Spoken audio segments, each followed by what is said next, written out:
Picture Caracas, 1950. The streets gleam with chrome and possibility. Mercedes-Benz sedans cruise past marble fountains while women in Parisian fashion sip coffee at sidewalk cafes. Venezuela stands as the fourth richest nation per capita on Earth, wealthier than Japan, Spain, and most of Western Europe. The skyline rivals Manhattan. Oil money flows so freely that Venezuelans vacation in Miami and return with suitcases full of luxury goods, joking that it costs less to fly north and shop than to buy local. This prosperity seems permanent, destined by geography and geology. Beneath Venezuela's soil lies the largest proven oil reserves on the planet, more than Saudi Arabia, more than Russia, more than anyone. The government prints money, literally.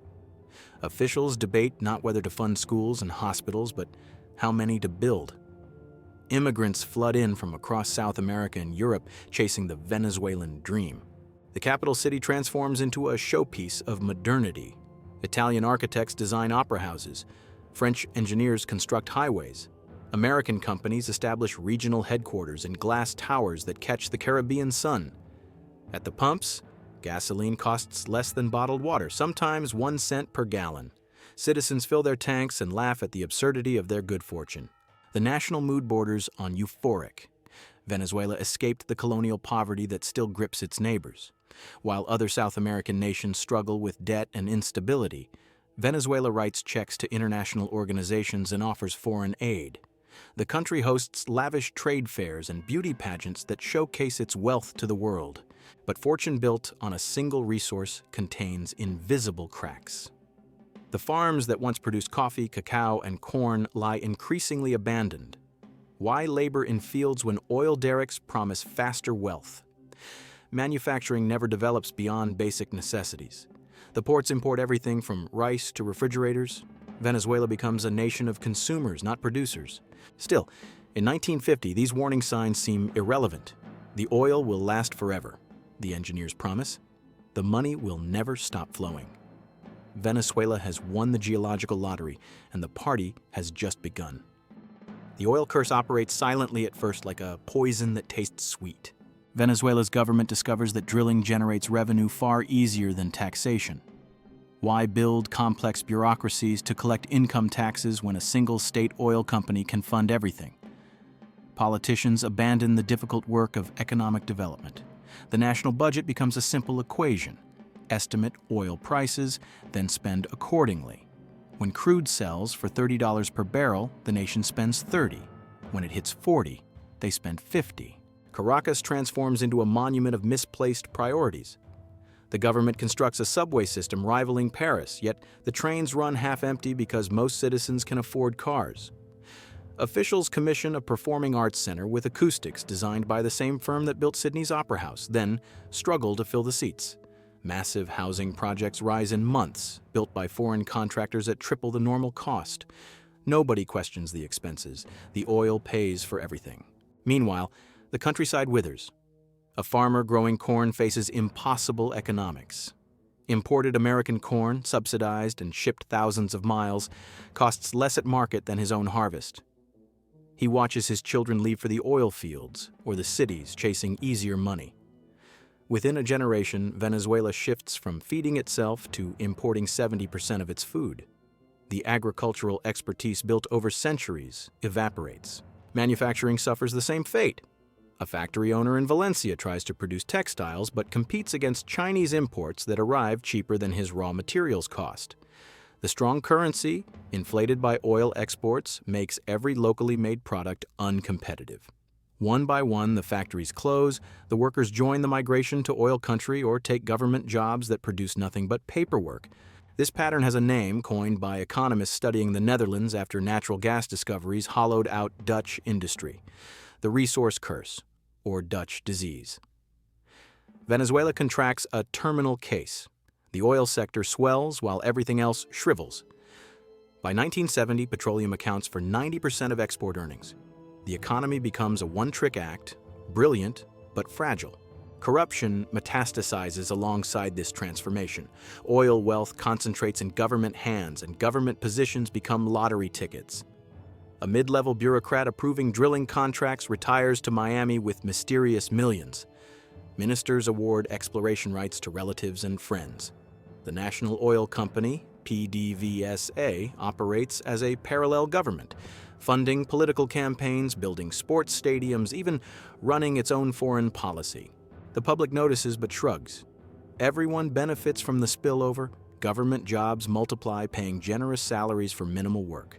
Subsidies keep prices artificially low. University education costs nothing. Healthcare remains free. Why complain about corruption when the good times roll for everyone? Some economists sound alarms. They point to the depleted farms, the shuttered factories, the dangerous dependency. Opposition politicians demand diversification and reform. Intellectuals publish warnings about the coming crisis. The government responds with a simple, devastating counterargument. Look around. Venezuela thrives. The doomsayers predict collapse, yet the oil keeps pumping and the money keeps flowing. The prophets of doom sound like fools. Then 1973 arrives. OPEC flexes its power and oil prices quadruple overnight. Venezuela drowns in money.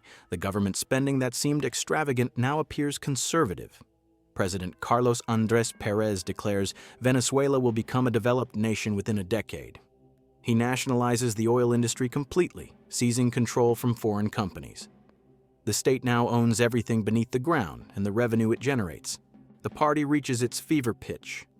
Nobody remembers how to survive without oil. Nobody thinks they will need to learn. The 1980s arrive like a hangover after a decade-long binge. Oil prices collapse. The barrel that sold for $35 in 1980 fetches less than $10 by 1986. Venezuela's government, accustomed to exponential revenue growth, suddenly confronts deficits that no amount of accounting tricks can hide. The lavish construction projects halt mid-build. Cranes freeze over half-finished highways. Promised hospitals never open their doors. The salaries still get paid, but the paychecks buy less each month as inflation accelerates. The currency, once trading favorably against the dollar, begins its long decline. Black markets emerge where dollars command double, then triple the official exchange rate. The wealthy, seeing disaster approach, convert their savings and transfer funds to American banks. Capital flight reaches billions per month. The government responds by imposing currency controls, which only feeds the black market and enriches those connected enough to access dollars legally. President after president promises reform, then delivers half measures that satisfy nobody. They cut some subsidies, but not others. They raise some prices, but freeze the rest. Each compromise creates new distortions. Gas stations still sell fuel at 1950s prices, while bread costs more every week. The logic of the economy fractures into absurdity.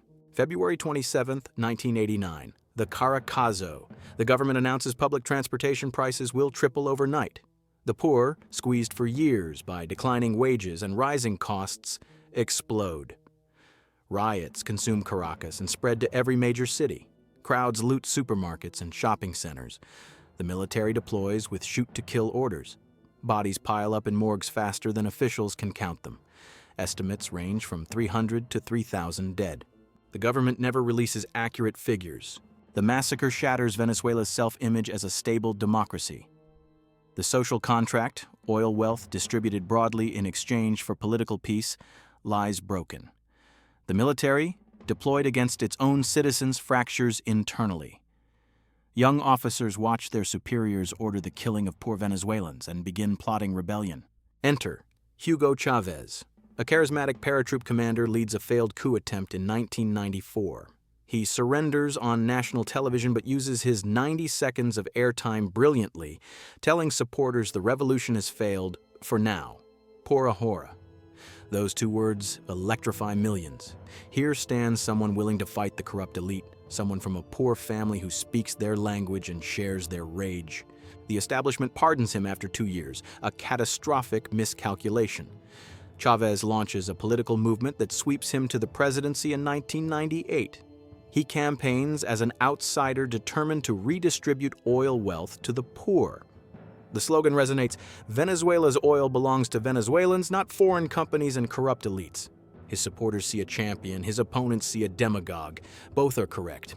Chavez immediately moves to consolidate power.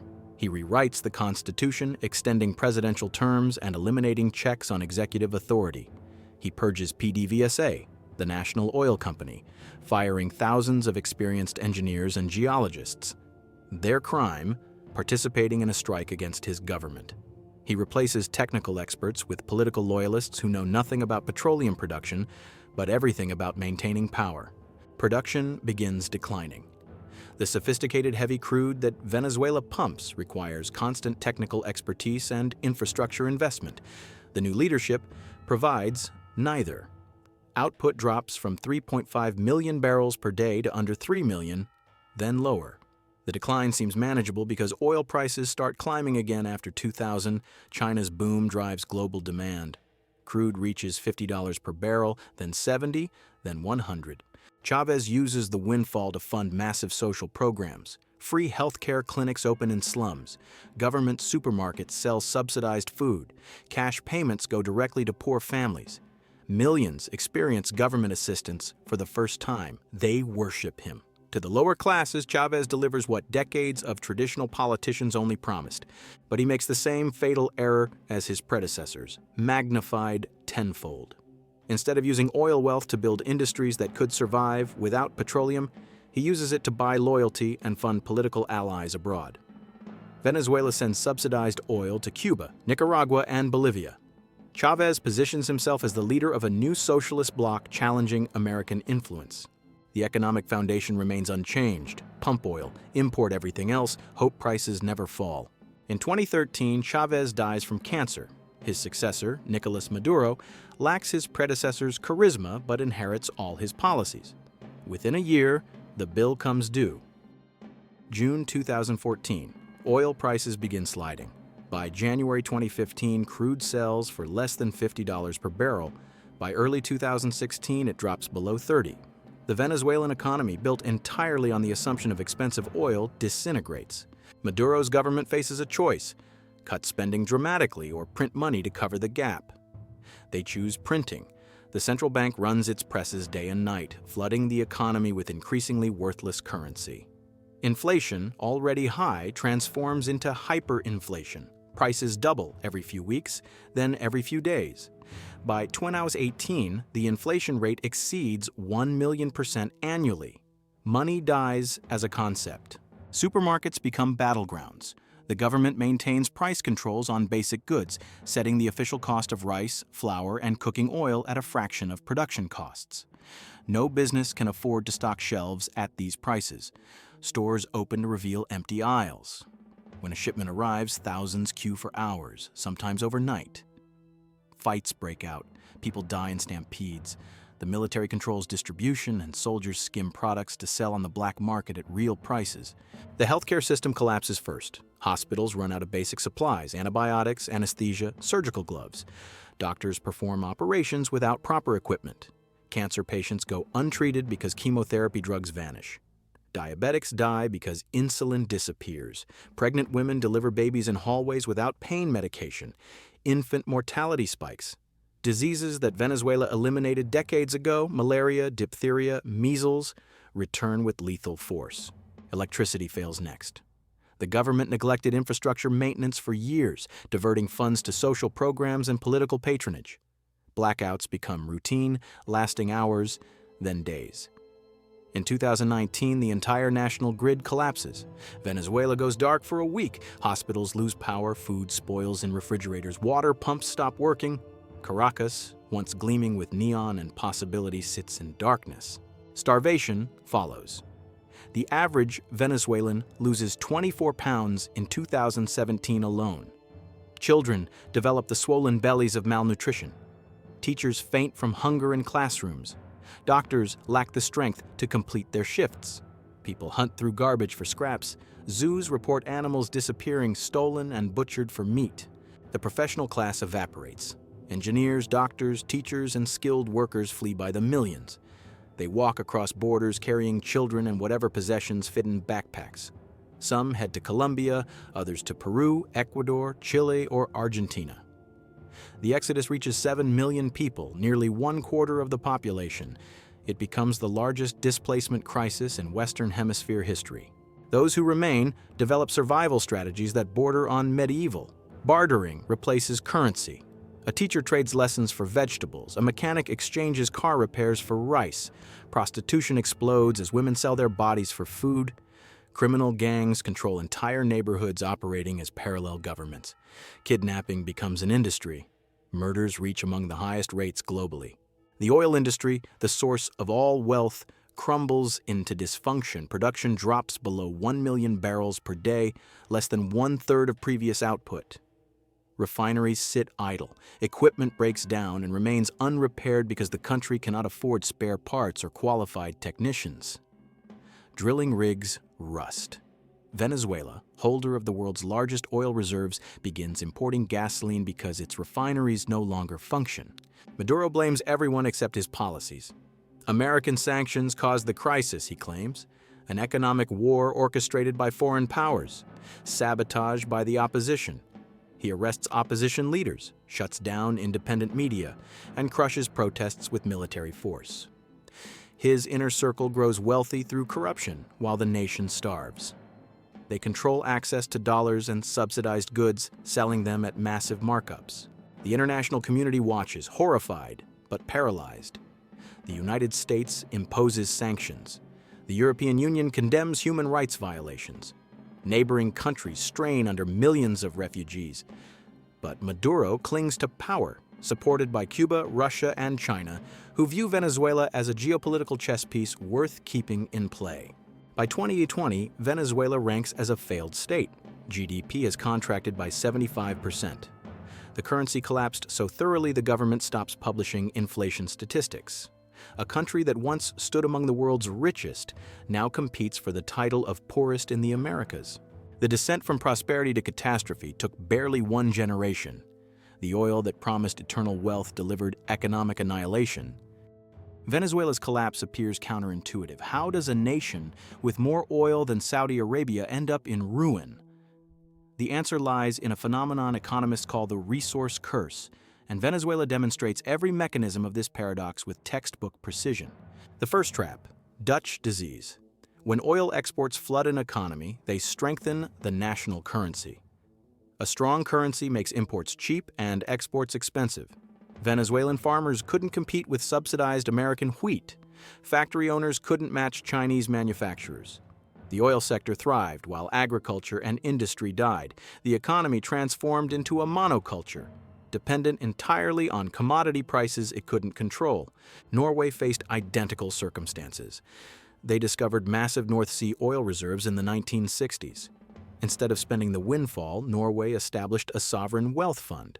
Today, that fund holds $1.4 trillion, more than $200,000 per citizen. The government invests oil revenue abroad and lives off the returns, deliberately preventing the currency from strengthening too much. Norway diversified its economy and built institutions designed to outlast the oil. Venezuela spent every dollar as it arrived and built nothing permanent except dependency. The second mechanism, institutional decay. Easy money corrupts governments. When revenue flows from underground rather than taxation, leaders don't need to maintain a productive economy or answer to citizens. A government that taxes its people must provide services in return. A government that pumps oil only needs to control the wells and distribute enough benefits to prevent rebellion. Venezuela's leaders face no pressure to build efficient bureaucracies, enforce contracts fairly, or foster competition. PDVSA became a patronage machine, hiring supporters regardless of competence. Corruption flourished because oil money flowed through narrow channels controlled by elites. The legal system deteriorated because property rights mattered less than political connections. Democratic institutions weakened because whoever controlled the oil controlled everything. Botswana offers the counterexample. They discovered massive diamond deposits after independence in 1966. The government could have followed Venezuela's path. Instead, they established transparent revenue management, invested heavily in education and infrastructure, and diversified into tourism and financial services. Botswana transformed from one of the poorest nations on earth to an upper-middle income country with functioning institutions. The third trap, volatility. Commodity prices swing wildly. Oil hit $147 per barrel in 2008, then crashed to $35 by 2009. Governments that spend based on peak prices inevitably face crises when markets turn. But cutting spending proves politically impossible. Programs created during boom years develop constituencies that fight any reduction. Venezuela expanded commitments during high-price periods and couldn't contract when prices fell. The paradox operates cruelly. Natural resources should provide advantages, lifting nations out of poverty. In practice, they often prevent the difficult institutional development that creates lasting prosperity. Manufacturing demands educated workers, reliable infrastructure, and stable laws. Agriculture requires property rights and market access. Services need trust and contractual enforcement. Oil requires only drilling technology and global market access. Venezuela chose the easy path. They drilled, spent, and assumed the good times would continue. When the oil curse tightened its grip, the nation lacked any alternative foundation. The resource that promised salvation delivered destruction instead. The evidence spans continents. Resource-rich nations, Nigeria, Angola, Iraq, Libya, struggle with corruption, conflict, and underdevelopment. Resource-poor nations, South Korea, Singapore, Japan, built modern economies through institutions, education, and diversification.